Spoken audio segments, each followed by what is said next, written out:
आपको बराह रास्त लिए चलेंगे। मुर्तज़ा वहाब इस वक्त प्रेस कॉन्फ्रेंस कर रहे हैं। बस को नुकसान पहुंचाया उन्होंने। हमारे सामने ये जो वैन आप दिखा रहे हैं, ये सारी रात गए तक, क्या इनको, मैं तो लफ्ज़ इस्तेमाल नहीं करूँगा, लेकिन इनको इतनी ढील क्यों दी गई कि ये जो आए और करें और उसके बाद रात को इनके खिलाफ कार्रवाई करें? ये ढील का मतलब क्या है कि शहरियों को आपने कुछ घंटों तक तो इनके रहम करम पर छोड़ा ना। और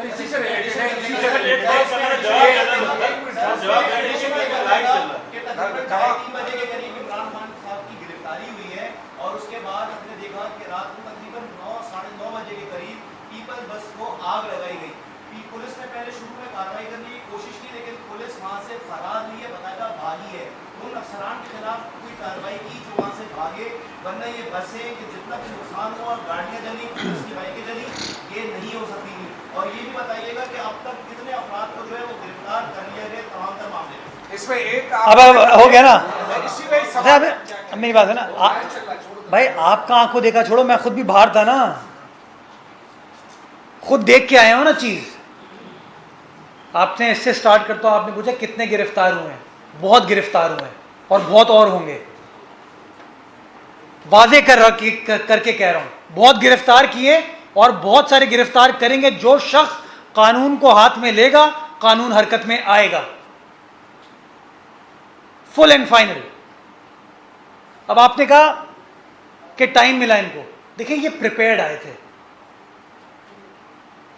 ये प्रिपेयर्ड है। इनको तो रोज इनका हिटलर कहता है कि मेरे लिए जान दे दो, तो ये तैयार थे पहले से कि जब कोई चीज होगी तो किस तरह हम चीजों को मफलूज करने की कोशिश करेंगे। इंतजामिया जो है ना, वो जंग नहीं लड़ती है।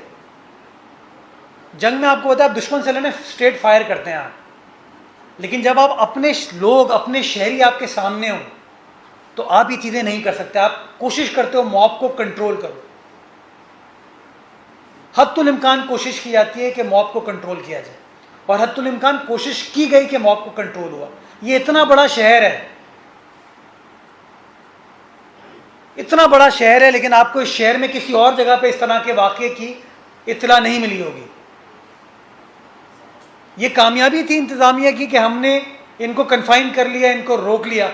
ये शहर मफलूज करने आए थे, हमने इनको मफलूज कर लिया। सिर्फ वो जो 1.5 से 2 किलोमीटर का रेडियस था इंसाफ हाउस वाला, वो प्रॉब्लम थी। हम इंसाफ हाउस को अगर बंद कर देते ना, तो आज ये अदालत जाते, कहते देखे हमारे साथ कितनी बड़ी ज्यादती हो रही है। और अदालतों का आपको पता है, तो हमने चीज़ों को मैनेज करने की कोशिश की, और जितना भी नुकसान, मुझे पता है नुकसान हुआ, लेकिन जितना मिनिमाइज कर सकते थे उस नुकसान को मिनिमाइज किया। किसी का अल्हम्दुलिल्लाह जानी नुकसान नहीं हुआ। ये बड़ी कामयाबी है इंतज़ामिया की। आज 2 बजे इन्होंने ऐलान किया है ना, खड़े हैं, आए, खड़े हैं, इंसाफ हाउस के बाहर भी खड़े हैं और जगहों पर भी खड़े हैं। बाहर निकलो। जो छुप के तुम एहतजाज की कॉल दे रहे हो ना, पहले किसी और के बारे में कहते थे कि फेस नहीं करता, बाहर से ऐलान करता है। आप खुद छुप के बैठे हैं। जैसा लीडर है ना, वैसे ही लोग हैं। लीडर भी अपने घर में बैठा था और लोगों कहता लड़ो, मेरे लिए लड़ो। वो लीडर के पैरोकार भी ऐसे हैं, और कुछ पैरोकार तो ऐसे हैं, यार खुदा के वास्ते मैं अरेस्ट कर लूँ। अब नाम नहीं पूछेगा मुझसे, यार खुदा का वास्ते अरेस्ट करवा लो।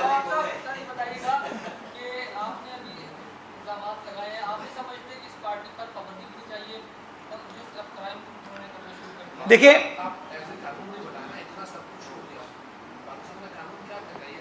ये दहशतगर्दी है।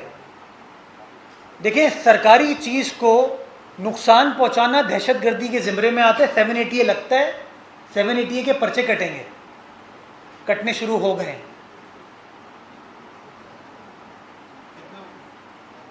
बहुत हुए, बहुत हो जाएंगे। मैंने बताया ना, प्रॉपर काम हो रहा है। ये नहीं हो सकता। हमें इज्जत एहतराम की सियासत करनी चाहिए, बदमाशी की सियासत नहीं करनी चाहिए। मेरी सिर्फ ये गुजारिश है कि यार इस तरह आप सियासत नहीं कर सकते। सियासी लीडरान का काम होता है अपने पैरोकारों को, अपने फॉलोअर्स को कहना सब्र व तहम्मुल से काम लो, कानून के मुताबिक चीज़ें होनी चाहिए। दहशतगर्दी की तमाम चीज़ें आ जाएं। मैं तो आज भी कहता हूँ कि फ़ॉरेन फंडेड सियासी जमात थी, इलेक्शन कमीशन कह चुकी है, काश उसके ऊपर कार्रवाई हो चुकी होती तो ये दिन हम नहीं देख रहे होते। लेकिन जब जब आप उसूलों को कॉम्प्रोमाइज़ करते हैं ना किसी को ऑब्लाइज करने के लिए, जब एक नहीं दो पाकिस्तान बनाते हैं तो यही होता है। वक्त आ गया कानून के मुताबिक कार्रवाई करे। अगर दहशतगर्दी के क्लियर कट सबूत हैं, शवाहिद हैं, मैं बिल्कुल समझता हूँ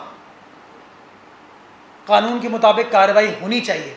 और मैं आपको ये भी बताऊँ, इनके दफ्तर को भी ATA के तहत डिक्लेयर किया जा सकता है, उसको सील किया जा सकता है।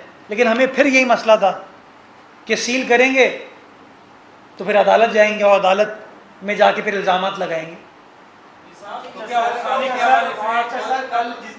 एक वकास पहले से खड़ा हुआ है, अगर वो पूछ ले फिर मैं। इस वक्त जो नुकसान सरकारी और निजी इमलाक का हुआ, क्या हमारे पास कोई ऐसा कानून है कि ATA की दफात के तहत उनको जमानत मिल जाती है तो उनसे वो जो नुकसान हुआ सरकारी और निजी इमलाक का उसका इनसे तलाशी की जा सके?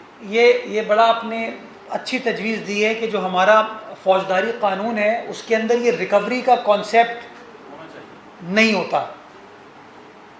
ये बात सही है कि उसके अंदर फ़ाइन भी जो है वो बहुत लिमिटेड होता है। हमें ये सोचना चाहिए कि इस तरह का मैकेनिज़्म लाएं कि जो लोग इस तरह का नुकसान पहुंचाते हैं सरकार का, क्योंकि सरकार का जो पैसा है उसकी अपनी जेब थोड़ी होती है, वो भी आवाम से लिया हुआ होता है।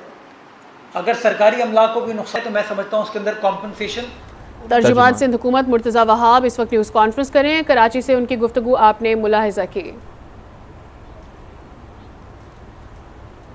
ताज़ा तरीन